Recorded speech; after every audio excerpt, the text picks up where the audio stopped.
Bueno, hemen batu gara ikasle guztiok, esateko aski dela eta nahikoa dela, ez gaudela ados gobernuak guri galdetu gabe sartzen dizkiguten erreformekin.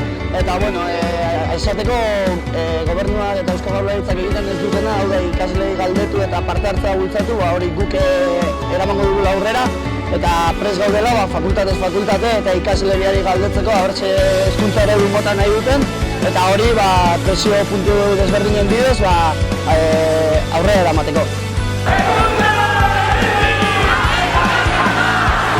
Gaur kale batea gea datozten erreforma guztiei aurre egiteko, batez ere 2015, irurgei bia ere esan da UPB ez dela aplikatuko, baina aurrera begira ja onartu den plan bada.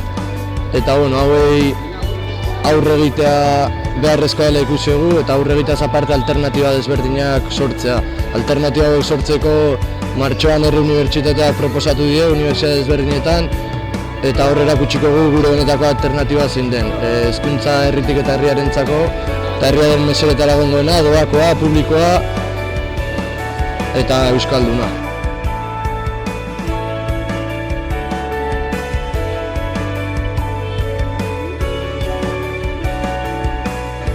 Gaur bildu hemen gure aurkakotasuna erakusteko bai inposatzen nahi zaizkigun erreformen aurrian, bai egungo hezkuntza sisteman aurrian.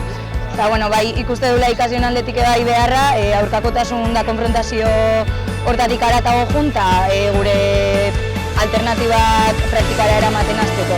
Horretik, ja saldu duen bezala, martxoan eraikuntzara ingo deu salto, eta herri unibertsitatea ospatuko dugu Leioako kampusean martxak 16-tik 18 arte.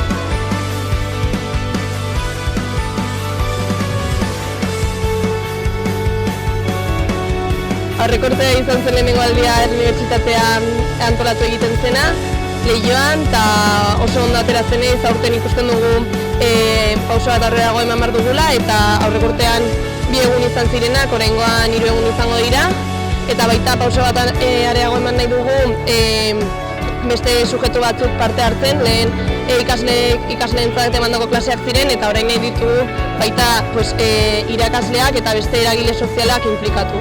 Ongizarte estatuaren aurkako ofentsiba neoliberalaren beste eraso bat besterik ez da. Izan ere, gizartearen arlo guztia begiratuz gero ez da hezkuntzara mugatzen. Hurrengo astietan, goizan herri eskolan osatzera, goizan herri unibertsitateak osatzera, eta goizan gure eredu hori eraikitzera. Eta beste barik,